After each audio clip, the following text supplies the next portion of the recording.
What's up, Pasta folk? It's the Flavor King, guys, and welcome back to Cooking with Flavor KL. Okay, guys, we're gonna be making cheesesteak egg rolls today. These are perfect for sporting events, or you need finger foods, or game night, or anything like that. Or if you're just looking for something golden brown and delicious to crunch on. Put these in your recipe arsenal, and I'm telling you, bar none. Let's cook.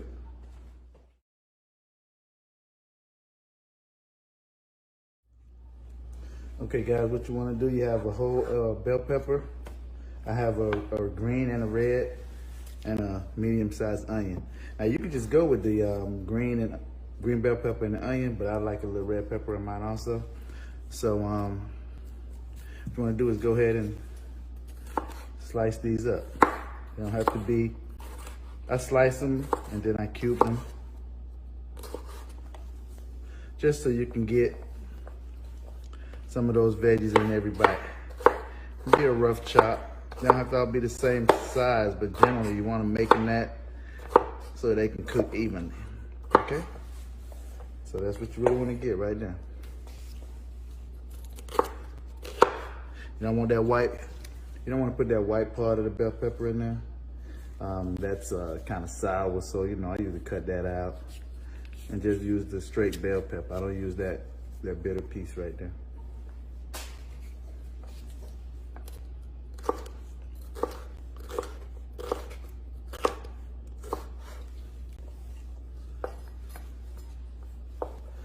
And then dice them up. Pretty simple, huh? Okay, I'll be back when I finish dicing up everything, and we'll go with the next steps. Okay, guys, look, I came back to let you see how I cut the onion, and you can cut this onion without crying. Now, look, if you have a food processor, you can definitely throw this in your food processor, save a lot of time. For me, I feel like it's kind of therapeutic cutting up these veggies. So what you want to do, you cut off the front end, leave the root end intact. The root, when you cut that root end, that is what make you cry. When you cut that back end, when you cut that, this is the thing that make you cry. So you leave that intact. Want to slice down the center of the onion lengthwise, and that also holds the onion together. Slice it that way, and there you go. You have diced onions, no tears, no frills, and that's how you cut that onion up. Okay. Okay, guys, I forgot. And look, I'm gonna add 1 garlic clove. Cut off the ends, and then I put it in a press.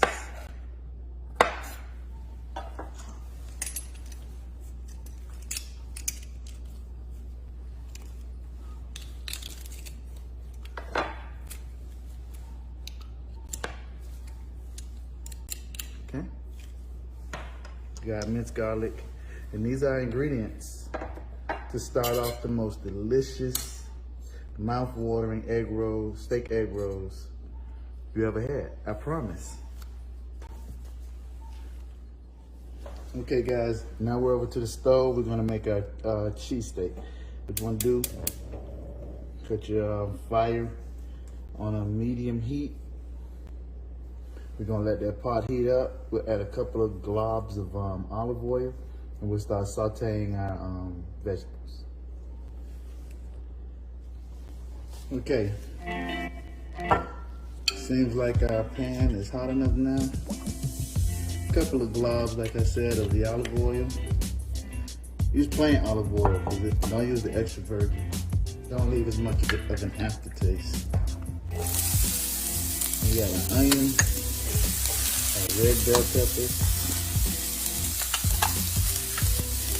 and a green bell pepper. So what we want to do now is just mix those up, let them brown up, saute them, and then we'll add in our meat.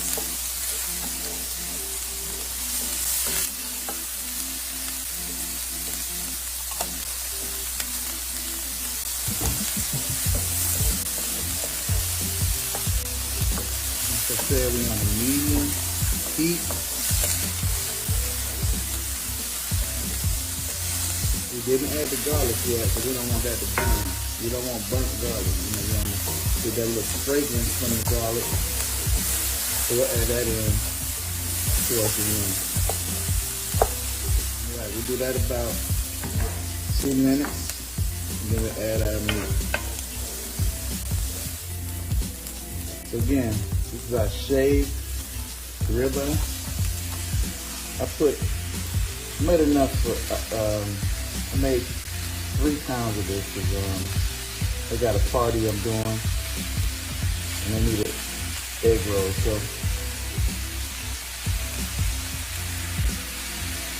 but what the ingredients is going to be for 1.5 pounds. All right, this is going to require you to just keep breaking up that meat. Keep breaking it up, letting it cook even. This probably take about 7 to 8 minutes for you to get all of the meat broken up and for it to get browned up. Okay. We'll be back.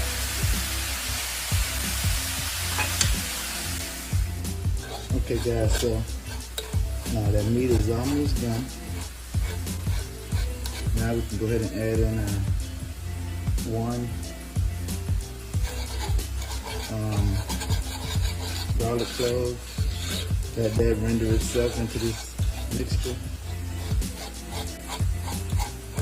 And go ahead and add our seasonings. Now, I can't tell you the seasonings. You have to season to taste, season to how well you want it seasoned, to your preference, to your level. So, you know, season to taste. Just always taste your food, always tasting it. If you need to add, go ahead and add something. You need to add pepper or salt or onion powder, garlic powder.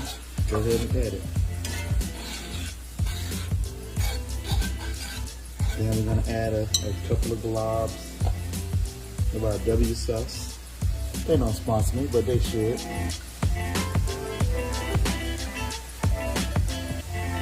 Couple of globs. They don't come out that hard, so you know, I say that probably about a teaspoon. You know, just to keep that moisture in that meat. Make your cheesesteak succulent. See, it smells amazing right now. We're still gonna break this up. Now, these cheesesteaks will probably render you about 20 egg rolls. So, and then once you split those in half, you have 40 pieces. So good enough for a small gathering. Okay. And then again, like I said, you want to break that meat up. Okay. Break it up.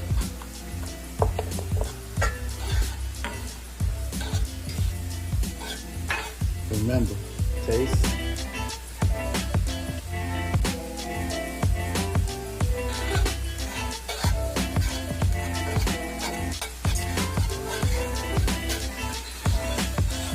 Perfect. All right. So that's your Philly cheesesteak mixture right there. Okay. We'll lay out our cheesesteak wrappers, and I'll show you how to wrap them up. Okay, guys. So what we have now, we have some cheese, we have our egg white, which is an egg and some water, and then we have our ribeye Philly cheesesteak mix. So what we're gonna do, and we have our egg roll wrapper. So I'll wrap a few of these. I'll let you see my process, and then we'll be back once we got them all wrapped up. Okay guys, so what I'll do first, I'm slice my cheese, slice that in half. I use provolone, but you can use mozzarella. You can use whatever cheese you want. It's your kitchen. You can do it how you want to do it. I'll lay out a couple of my egg roll sheets.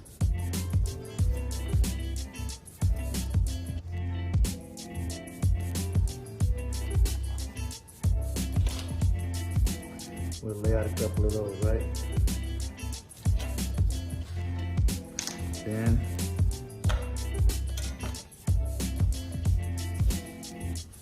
we'll lay out our egg roll sheets. And we'll go with then in the middle, a couple of scoops of, using just a small scooper. Keep that in the middle.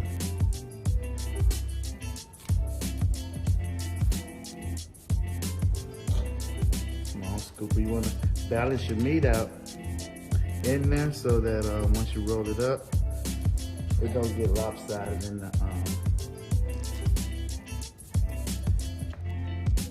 grease and don't fry well. Okay. Add a piece of provolone to each egg roll. Then we hit it with the brush. Now, if you don't have a brush, don't worry, you can use your finger. If you don't want to use egg, you can use water. But this is just what I use. Remember, it's your kitchen. You can do it however you want to do it. Okay? It's your kitchen.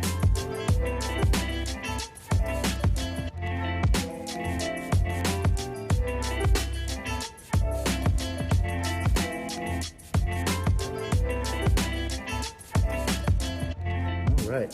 So now that's done. So what we'll do is you want to just pick that up. Make sure it's kind of even. Roll it. Seal your edges. Flip it. Tuck it. Roll it.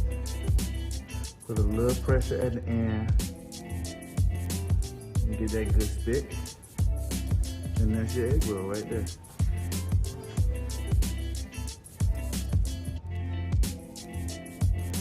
Try to keep it as even as possible, as symmetrical as possible within that egg roll. Tuck it. Don't put too much pressure on it because you don't want to split your egg roll. And that's it. Guys, y'all gonna be cooking these in no time. No time flat. I promise you.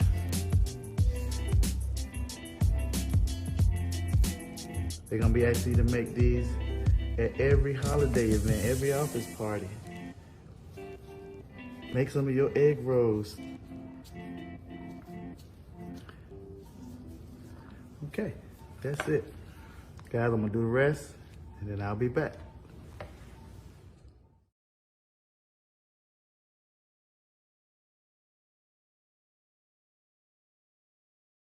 We are picking men's brains today because we're asking men questions that we want to know. Honest answers. Don't get mad at the messengers. You're changing your looks all the time because you have to keep changing to keep his attention and to keep him from doing it. Then guess what? It's not you, it's the guy.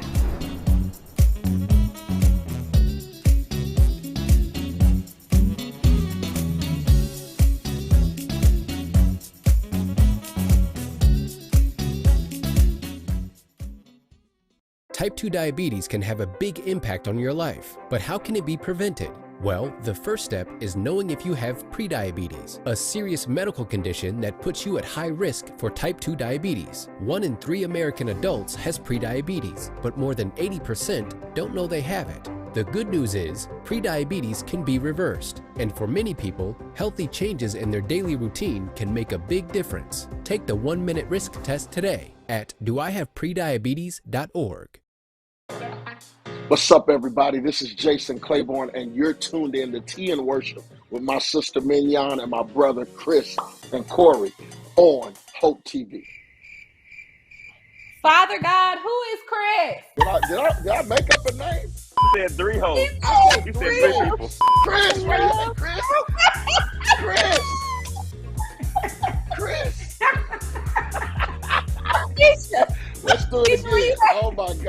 What's up, everybody? This is Jason Claiborne, and you're watching Tea and Worship with Mignon and Corey on the Hope TV. All right, I don't know where Chris came from. Bless all the Christians in the world right now.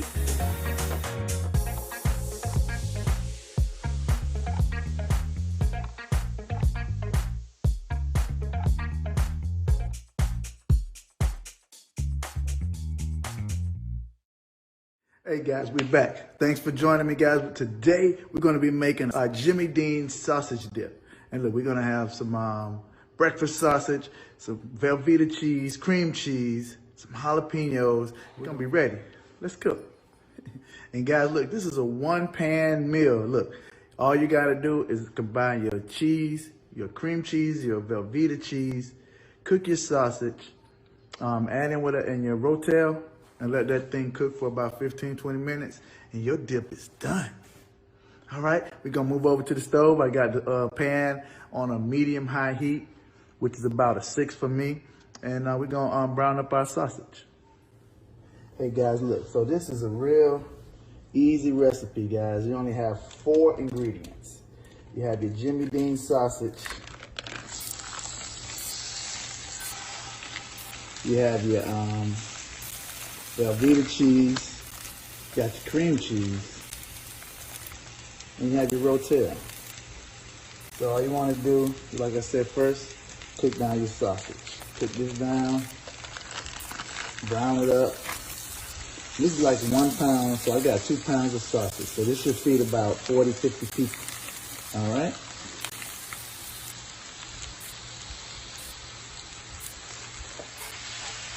So I'll be back once we get this browned up.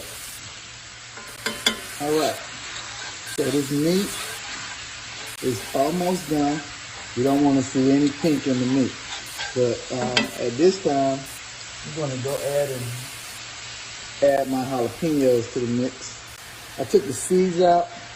I'm not looking for the heat, more so looking for the flavor from the jalapeno. So I said there were 4 ingredients, but I'm being extra, so that's 5. If you want to add jalapenos, you can. If not, you don't have to add them. It's your kitchen. You do it how you want to do it, okay? And listen, I have the Jimmy Dean regular breakfast sausage. You can get the hot. You can get the one with maple, whatever you like. Nah, don't get the one with maple. I got that one by mistake one time, and I didn't like the flavor of it. So get the regular or the hot. If you want heat, you can turn up the heat. You can add some cayenne or some red pepper flakes. And you can get the hot rotel and just turn it up a notch if that's what you're trying to do. But right now, you know, I'm just going to keep it on the mild side and just look at them flavors. Look for those flavors. That's all we're doing over here. Okay? And go ahead and add our rotel dip. Our rotel, 2 cans of rotel.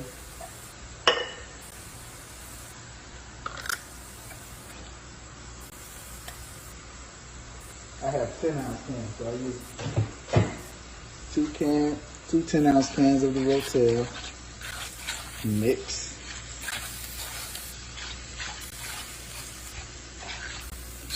And then, look, I'm just gonna add that cheese over the top, cover it, and let it simmer for about 15 minutes. And we partially done. It's not ready just yet. Almost there. And that's like 16 ounces of Velveeta cheese and 1 block of cream cheese. And we're going to cover that up. I know that's not the lid for that, but we're going to cover it up anyway. And we're going to let that cook. All right, guys, we're going to check our pot. Okay. Need a little more cheese in there. Not as cheesy as I would like it. So I'm going to add some more Velveeta. Once we let these marry up some more, we're gonna give it a taste. Make sure the seasoning is there. You know, generally you don't even need to put seasoning in this. It just all come together. No salt, no pepper. You know, you can put some Cajun seasoning in there, some smoked seasoning, whatever you like. But I'll be back. I'm gonna add a little more Velveeta to this.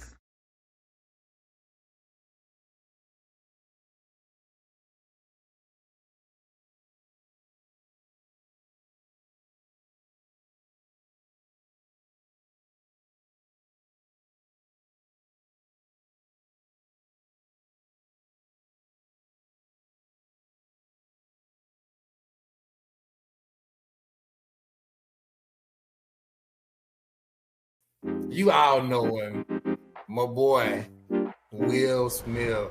His tone is a very conversational tone, and he has the ability to be a storyteller because he is a, actor. And so this book was more of a page turner. I really enjoyed hearing and listening to him narrate the book.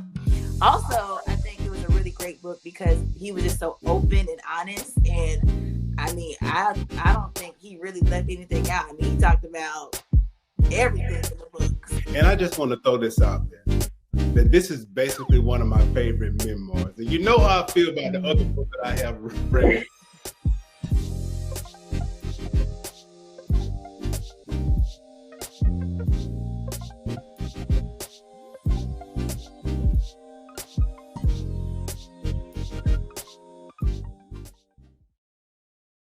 Freedom.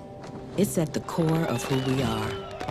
The freedom to live without fear, to jog where we please, to wear a hoodie. The freedom to breathe. Before we celebrate the freedom most Americans have, we must fight for the freedom all Americans deserve. Because all lives can't matter until Black lives matter.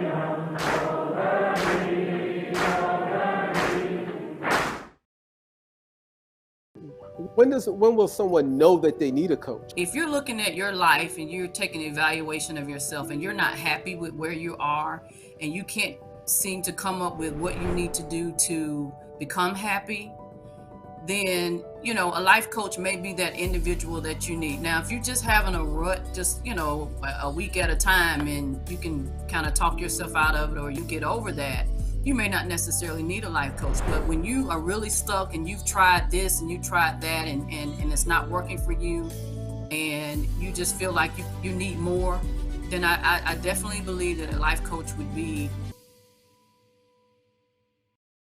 Then some 1620 shrimp, quarter cup of sugar, quarter cup of salt, lemon. That's gonna be for our poaching liquid. And guess what, guys? We're gonna make our own cocktail sauce. What we have right here is a cup of chili sauce, a teaspoon of Tabasco sauce, 2 teaspoons of ground black pepper, 2 tablespoons of horseradish, and the zest and juice of a lemon. And that's what it's gonna. And guys, look, that's all you're gonna need to make this soft, succulent, classic cocktail shrimp. Now let's cook. Okay guys, so what we have over here, what we brought to a boil is 6 cups of water. We have that boiling. We're gonna cut that water off, and then we're gonna make our poaching liquid. What we're gonna use is a quarter cup of kosher salt, quarter cup of sugar, the juice of a lemon. You can use the whole thing, put the whole thing in there. That's gonna render all those flavors into the water. And then these are 1620 shrimp. And what these shrimp are, it just means they're 16 to 20 per pound. So we're gonna put these in here. We're gonna let those poach no longer than 3 minutes. If you put them in there for 3 minutes, they're gonna get rubbery and dry. The timer, and at 3 minutes, we're gonna give it an ice bath. We're gonna stop the cooking. I have my ice right here. We're gonna pour it in the pot, and then we're gonna let those continue to seep into that liquid for about 10 minutes. Then we'll drain it, pat it dry, and our shrimp cocktail will be done. But what we're gonna also do is make our own cocktail sauce. We got 3 minutes on that poaching and we'll be right back. Okay guys, we got about a minute left. About 45 seconds left. Then we're gonna plunge our ice into the water to stop that cooking process. Look, 1620s are a good size shrimp for your shrimp cocktail, okay? We brought them to a boil, we brought the water to a boil, let these steep for a poach for 3 minutes. We're gonna add our ice bath, and then we're gonna let them sit in that water for 10 minutes, okay? While they're sitting in that water, we're gonna get our cocktail sauce prep, okay? That's about it. That's about 3 minutes. Add that to the water, and then we just let that sit there like that. Okay. Okay, guys. So now we're gonna make our sauce. So what I have in the bowl already, I zested one lemon. We have a cup of chili sauce. You want to use chili sauce instead of the cocktail sauce because it already has like the onions and garlic powder already in there, okay? We're gonna add our 2 teaspoons of black pepper, our hot sauce, our horseradish,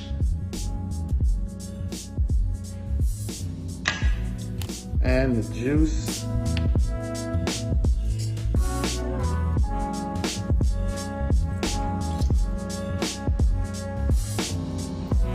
of a lemon. Pull the seeds out.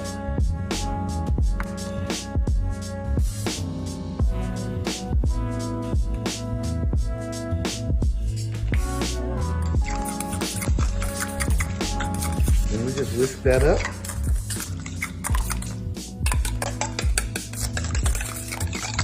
And there you have your homemade cocktail sauce.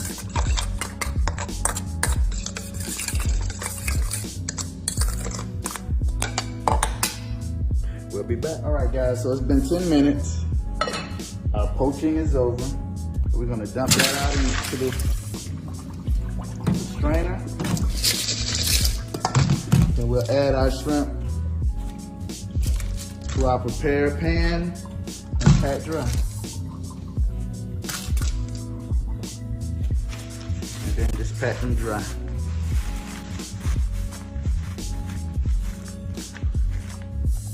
Look at those beautiful shrimp. Like 1620 shrimp, and I think those are the best for poaching. For all your cocktails. So what we want to do, we want to take the shell off right at the tail, that joint before the tail. Just peel off that shell. And then you give that shrimp, you hope you got something to hold on to with that shrimp. Okay, we're gonna do the rest of these and our shrimp cocktail will be ready. Look, this is restaurant quality food, guys, right from your kitchen. You can do it. And listen, you always want to use shell on when you're doing the cocktail. That's gonna protect the shrimp. It's gonna make sure it's gonna protect it from drying out and being rubbery and tough. And that's a disaster when you're eating cocktail shrimp. So you want those shrimp to be nice and succulent, okay?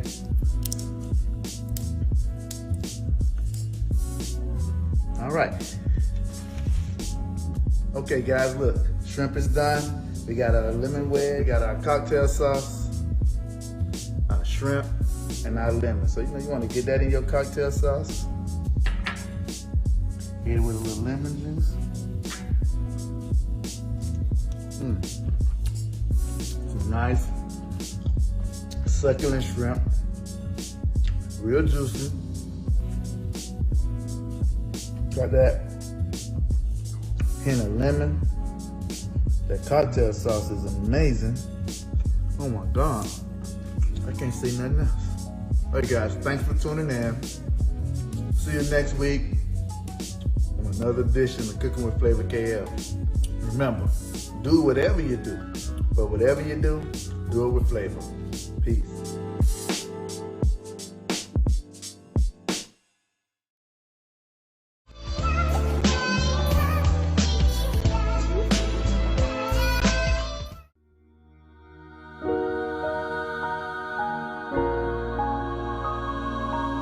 you.